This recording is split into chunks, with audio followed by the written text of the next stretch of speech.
Hello my dear student and teacher. तो आज का टॉपिक है deploying my SQL in Docker. MySQL Docker container via Portainer आप कैसे डिप्लॉय कर सकते हो, ये आज हम लोग पढ़ने वाले हैं। Before starting this my SQL topic, last video में मैंने आपको पढ़ाया था कि how to run Python in browser. तो पाइथन इन ब्राउज़र में रन करने के लिए जो उसके पहले जो सेटअप करना पड़ता है कोड सर्वर का, पोर्टेनर का, वो कैसे करते हैं वो मैंने प्रीवियस वीडियो में अच्छे से आपको एक्सप्लेन किया है। सो एक बार वो वीडियो आप देख लेना। So let's start with my SQL in Docker.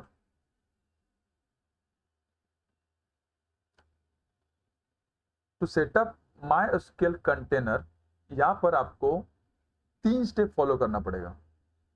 ये वर्कफ्लो है to setup my SQL container. First step क्या है? Run Portainer, access Portainer via web browser. तो आपको पोर्टेनर वेब थ्रू एक्सेस करना है। सेकंड स्टेप है deploy MySQL container. So deploy MySQL container via Portainer. ये स्टेप में आप सीखोगे कि माईएसक्यूएल कंटेनर वाया पोर्टेनर कैसे डिप्लॉय करते हैं। थर्ड स्टेप है रन माई एसक्यूएल। तो इन थर्ड स्टेप के अंदर आप क्या सीखोगे? How to write and execute SQL command directly in the browser.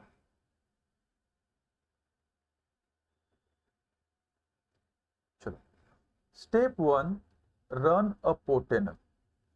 सो ये Portainer will provide the foundation for deploying my SQL.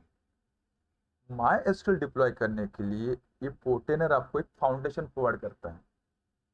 So to run a पोर्टेनर आपको क्या करना है? आपको ये 3 साइट पे विजिट करना है। तीनों में से कोई, तीनों साइट पे नहीं, तीनों में से कोई भी एक साइट पे विजिट करना है। docker01.cts.ac.in:9000। तो पहले मैं वेबसाइट पे विजिट कर लेता हूँ, इसे यहाँ से मैं कॉपी कर लेता हूँ ताकि आपका टाइम बचे। यहाँ पर देखो, docker01 पे चला गया तो आपको ये मिला portainer.io। यहाँ पर यूजर नेम पासवर्ड पूछ रहा है। देन docker02, यहाँ पर मैं टाइप करता हूँ docker02, देन docker03। ओके, तीनों यूआरएल पे आपको सेम ही आउटपुट मिलेगा। अब यहाँ पर यूजर नेम एंड पासवर्ड क्या देना है आपको? इसके लिए मैंने यहाँ पर नोट लिखा है student and faculty will log in with their computer domain login credential. तो स्टूडेंट एंड लॉगिन क्या करें? स्टूडेंट एंड टीचर्स क्या करेंगे? जो आपको कॉलेज प्रीमिसेस के अंदर कंप्यूटर पे लॉगिन करने के लिए जो domain user name and password दिया है, आपको same user name and password use करना है। तो यहाँ पर मैं मेरा वाला जो यूजर नेम पासवर्ड ट्राई करता हूँ, एंटर करता हूँ, सी मिला स्क्रीन। तो after login you will get same screen. तो आपको यहाँ पर कहाँ पर क्लिक करना है? डॉकर स्वैम पे क्लिक करना है, तो आपको ये स्क्रीन मिलेगा। ठीक है, तो आपको यहाँ पर स्टेप 1 कंप्लीट हो गया। देखो सेम स्टेप आपको मिल दिख रहा है, यहाँ पर मैंने स्क्रीनशॉट भी डाला है यहाँ पर। तो स्टेप 2 में आपको क्या करना है? Deploy my SQL container. अब हम स्टेप 2 के अंदर माई एसक्यूएल कंटेनर डिप्लॉय करने वाले हैं। तो इसके लिए आपको क्या क्या स्टेप फॉलो करना है वो यहाँ पर ध्यान दो। मैं यहाँ पर थोड़ा जूम इन करता हूँ। सी, तो सबसे पहले आपको कंप्यूटर का नाम देना है, my SQL dash student ID. आप कुछ भी दे सकते हो, लेकिन यहाँ पर स्टूडेंट आईडी दोगे तो अच्छा रहेगा ताकि आपका कंटेनर दूसरे स्टूडेंट के साथ क्लैश ना हो। देन इमेज हम लोग जो यूज़ करने वाले हैं वो है my SQL 8.0। Then port mapping आपको इनेबल रखना है। देन इन्वायरमेंट वेरिएबल के अंदर ये इंपॉर्टेंट है, ये जो वेरिएबल है ये कौन सा है? ये रूट का पासवर्ड हम लोग यहाँ पर सेट करेंगे, ये रूट पासवर्ड। देन डेटाबेस हम लोग क्रिएट करेंगे, उसका नाम होगा माई DB। देन एक यूज़र बनाएंगे माई एसक्यूएल के लिए, उसका होगा नाम माई यूज़र। देन उसके लिए पासवर्ड सेट करेंगे, माई यूज़र के लिए कौन सा, माई पासवर्ड। ये चारों फील्ड हमें एज इट इज फिलहाल सेम रखनी है। अगर आप चाहते हो तो आप उसको चेंज कर सकते हो, ये चारों वैल्यू। देन नेक्स्ट है आपका रिस्टार्ट पॉलिसी। रिस्टार्ट पॉलिसी के अंदर आप क्या करोगे, will keep always. Then volume के अंदर हमें ये पाथ देना है, कंटेनर के अंदर हमें ये पाथ देना है, देन होस्ट के अंदर हमें ये पाथ देना है। ये पाथ आपको प्रॉपर ध्यान से देना है, बिकॉज यहाँ पर आप गलती करोगे तो आपका कंटेनर स्टार्ट होगा ही नहीं। तो यहाँ पर ये जो पाथ है /mt/container_data, इसके बाद /12345 जो मैंने दिया है, यहाँ पर क्या करना है आपको, आपका स्टूडेंट आईडी देना है। स्टूडेंट आईडी क्यों देना है वो समझ लो। बिकॉज सपोज सारे स्टूडेंट ने 12345 यहाँ पर दिया, तो क्या होगा, सारे स्टूडेंट का कंटेनर क्लैश होगा, डेटा मिसमैच होगा। मे बी कुछ स्टूडेंट का कंटेनर चलेगा, कुछ स्टूडेंट का कंटेनर नहीं चलेगा, मीन्स माईएसक्यूएल नहीं चलेगा, कंटेनर मीन्स माईएसक्यूएल नहीं चलेगा। तो आप फ्यूचर में वो प्रॉब्लम फेस ना करें, इसके लिए आपको ध्यान देना है, यहाँ पर आपको आपका स्टूडेंट आईडी ही देना है। तो स्टेप 2 का हम लोग प्रैक्टिकल देखते हैं, परफॉर्म करते हैं। यहाँ पर आता है, तो आपको यहाँ पर स्टेप 2 के लिए क्या पर क्लिक करना है, कंटेनर के ऊपर क्लिक करना है। देन यहाँ पर आपको क्लिक करना है add container, click on add container. यहाँ पर नाम फर्स्ट क्या है, नेम, हम लोगों ने क्या यहाँ पर लिखा था नेम के लिए, MySQL-student-id। मैं यहाँ पर देता हूँ MySQL-student-id, सपोज 1 2 3 4 5 यहाँ पर पहले से मैंने दिया है। अगर देखते हैं, लेट्स सी, अगर यहाँ पर कुछ एरर आता है तो मे बी यहाँ पर कुछ एरर आएगा, तो हमें मे बी ये नाम चेंज करना पड़े। सेकंड है इमेज, इमेज का नाम है MySQL:8.0, MySQL 8.0 देना है image. Always pull the image, ये सिलेक्ट करना है। वेबहुक, यस, ये सिलेक्ट करना है ताकि कंटेनर हमारा अप टू डेट रहे। नेटवर्क पोर्ट कॉन्फ़िगरेशन में हमें इनेबल करना है। पोर्ट एक्सपोज करना है to the world, to the other container. Then नीचे आना है यहाँ पर, उसके बाद यहाँ पर नेक्स्ट क्या है, यहाँ पर हमें सिलेक्ट करना है इन्वायरमेंट वेरिएबल। तो इन्वायरमेंट वेरिएबल के अंदर फर्स्ट जो है माय रूट पासवर्ड, रूट का पासवर्ड सेट करना है। तो यहाँ पर क्लिक करो इन्वायरमेंट के अंदर। इन्वायरमेंट के अंदर जाने के बाद यहाँ पर क्लिक करना है ऐड एन इन्वायरमेंट वेरिएबल। यहाँ पर क्या आएगा, माय रूट पासवर्ड, ये सिलेक्ट करो। माय रूट पासवर्ड के लिए हमने क्या दिया है यहाँ पर, रूट पासवर्ड। ये फील्ड मेरे पास ऑटोमेटिक आ रही है बिकॉज मैंने इसके पहले प्रैक्टिकल किया है, इसके लिए आ रहा है। यहाँ पर my SQL database, second field क्या है, माई एसक्यूएल डेटाबेस, वही आ रहा है। देन यहाँ पर देना है my DB, right. Then again my environment पे क्लिक करना है, ऐड इन्वायरमेंट पे के ऊपर क्लिक करना है, click on add environment again. And third है हमारा माई एसक्यूएल यूजर, यूजर का नाम है my user. Fourth my SQL password, my password. तो आपको ये चार फील्ड यहाँ पर इन्वायरमेंट वेरिएबल की देनी है। माई एसक्यूएल रूट का पासवर्ड सेट करना है। देन डेटाबेस, इनिशियल डेटाबेस होगा माई DB नाम से। देन एक यूज़र हम लोग क्रिएट करेंगे, उसका नाम होगा माई यूज़र। माई यूज़र के लिए पासवर्ड सेट करेंगे माई पासवर्ड। ये सेटिंग करने के बाद नेक्स्ट है रिस्टार्ट पॉलिसी। देन यहाँ पर रिस्टार्ट पॉलिसी टैब पे क्लिक करना है आपको, यहाँ पर क्लास सिलेक्ट करना है ऑलवेज, ठीक है। नेक्स्ट वॉल्यूम, वॉल्यूम पे जाना है। यहाँ पर पाथ इन कंटेनर में क्या देना है वो देखते हैं। चलो click on volume. Then click on map additional volume, यहाँ पर कंटेनर, यहाँ पर हमें सिलेक्ट करना है बाइंड। क्या सिलेक्ट करना है? बाइंड।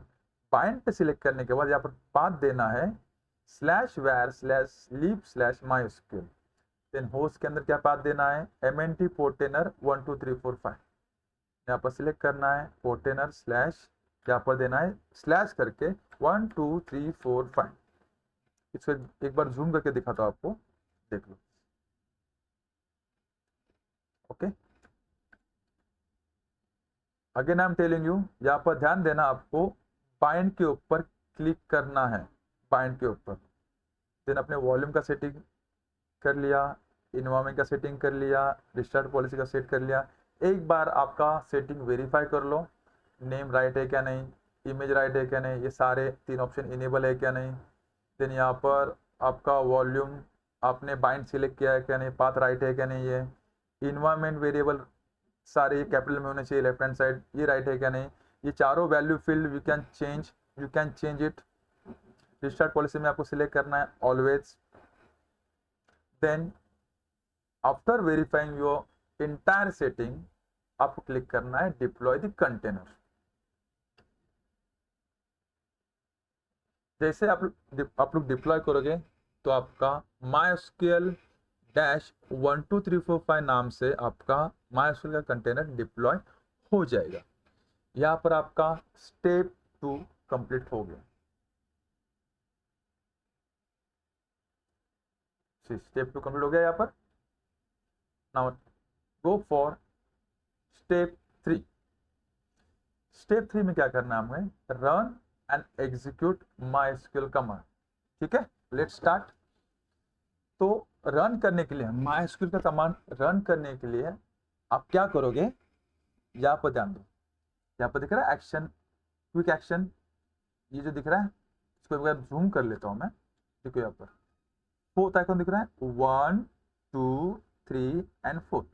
ये 4th आइकॉन के ऊपर आपको क्लिक करना है। क्लिक करने के बाद आपको ये स्क्रीन मिलेगा। तो यहाँ पर आपको कनेक्ट पे क्लिक करना है। कनेक्ट पे क्लिक करने के बाद आपको ये शेल प्रॉम्प्ट मिलेगा। तो शेल प्रॉम्प्ट पे हम लोग अभी सबसे फर्स्ट जो स्टेप 1 करने वाले हैं, एज अ नॉर्मल यूजर, मतलब नॉर्मल यूजर से हम लोग MySQL में लॉगिन करके देखने वाले हैं। तो आपको ये कमांड रन करना है, MySQL -u -myuser -p। Type करता हूं मैं यहाँ पर MySQL -u -myuser -p। Then ये पासवर्ड के लिए प्रॉम्प्ट करेगा। तो माई यूजर के लिए हमने क्या पासवर्ड सेट किया था? माई पासवर्ड, यहाँ पर लिखा है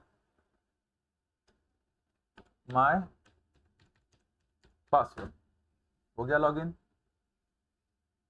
तो स्टेप 1 आपका कंप्लीट हो गया। यहां से मैं एग्जिट करता हूं। स्टेप 2 में क्या किया? अब हम लोग देखने वाले हैं रूट से कैसे लॉगिन करेंगे, रूट यूजर कैसे लॉगिन करेगा। तो उसके लिए अगेन हमें सिर्फ क्या चेंज करना है, यहाँ पर यूजर का नाम चेंज करना है। कमांड क्या आएगा?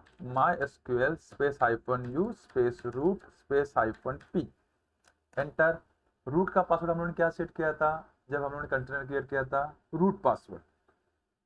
यहाँ पर आपने जो पासवर्ड सेट किया होगा वही देना है, वरना लॉगिन नहीं होगा। ठीक है, हो गया लॉगिन। तो स्टेप 2 आपका यहाँ पर कंप्लीट हो गया। यहाँ पर मैं एग्जिट करता हूं।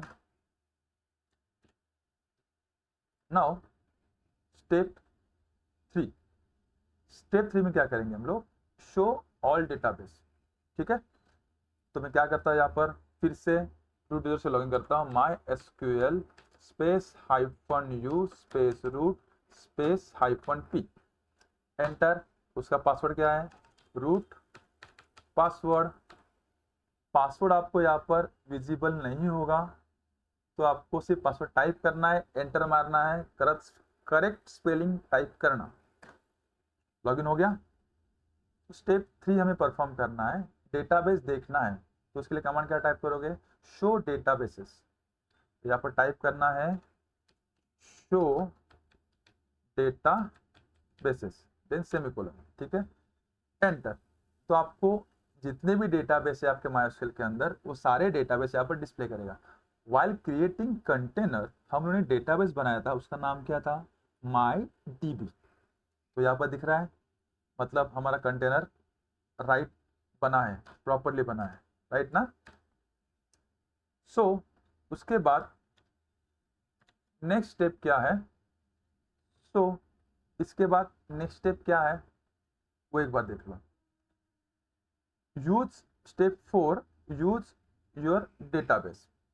ठीक है, तो अभी क्या टाइप करना है आपको, यूज डेटाबेस का नाम क्या था, MyDB।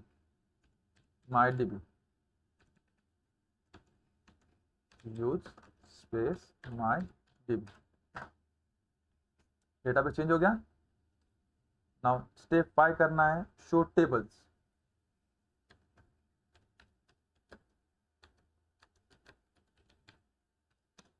ठीक है, टेबल्स के अंदर तो एम्प्टी है, कुछ डेटा है ही नहीं, तो यहाँ पर आपको कुछ डेटा डिस्प्ले करेगा ही नहीं।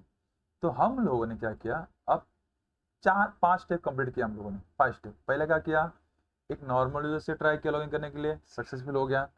फिर रूट से भी ट्राई किया, उससे भी सक्सेसफुल हुआ। After login with root user हमने चेक किया शो डेटाबेस कमांड टाइप करके कि डेटाबेस है क्या नहीं, तो हमें वहाँ पर MyDB डेटाबेस मिला। उसके बाद हमने उसके अंदर टेबल चेक किए, टेबल है क्या नहीं, तो टेबल इज एम्प्टी बिकॉज ये नया डेटाबेस है, कुछ टेबल बनाया नहीं इसके अंदर। ओके, सो यहाँ पर उसके बाद हमें क्या टाइप करना है, एग्जिट एंटर। सॉरी मैं गलत कमांड टाइप किया, एग्जिट एंटर हो गया, बाय बाय। सो इस तरीके से हमने क्या किया, MySQL का कंटेनर डॉकर में डिप्लॉय कर दिया 3 स्टेप यूज करके। फर्स्ट स्टेप क्या था हमारा, run a container. Second step क्या था, deploy MySQL container. Third step क्या है, run and execute MySQL command. तो 3 स्टेप में आपका MySQL अपने कॉलेज प्रीमाइसेस के अंदर डिप्लॉय आप कर सकते हो विद इन 5 मिनट्स, और कॉलेज में कोई भी कंप्यूटर के ऊपर आप उसे एक्सेस कर सकते हो। तो यहां तक सबका क्लियर हुआ। After that last step, accessing your secure MySQL instant. तो आपने जो आपका, यहाँ पर डिस्कनेक्ट करता हूँ, यहाँ पर कंटेनर दिखाता हूँ, ये कंटेनर जो आपका राइट MySQL कंटेनर है यहाँ पर। अब ये कंटेनर आप यहाँ से एक्सेस कर सकते हो क्लिक करने के बाद, बट सपोज आपके पास पाइथन या PHP, इनको आपका डेटाबेस एक्सेस करना होगा तो क्या करोगे, तो उस चीज के लिए कुछ सेटिंग होता है, वो सेटिंग ये है। So to access your MySQL instance, so accessing your secure MySQL instance from another container, तो आप क्या करोगे, क्या पॉइंट आपको ध्यान में रखने हैं, उदाहरण रखना। अगर आपको आपका डेटाबेस पाइथन PHP से कनेक्ट करना है तो उसके लिए एक ध्यान रखना है, आपका पाइथन डेटाबेस और PHP जो भी होगा वो एक ही नेटवर्क में होने चाहिए, ये आपको ध्यान देना है। नेक्स्ट, होस्ट नेम प्रॉपर आपको देना है, MySQL-12345 जो भी आपका होगा। देन पोर्ट नंबर, जो पोर्ट पे आपका पोर्ट एक्सपोज हुआ है वो पोर्ट नंबर आपको यहाँ पर देना है। देन यूजर, जो भी आपको यूजर डेटाबेस में आपने बनाया है आपके नाम से वो देना है। देन पासवर्ड, देन डेटाबेस का नाम। उसके बाद ये लिंक आपको वहाँ पर देना है। तो क्या होगा, कोई भी programming language, software, Python PHP आपके डेटाबेस को डायरेक्टली कनेक्ट कर सकते हो। सो आज के लिए इतना ही, थैंक यू।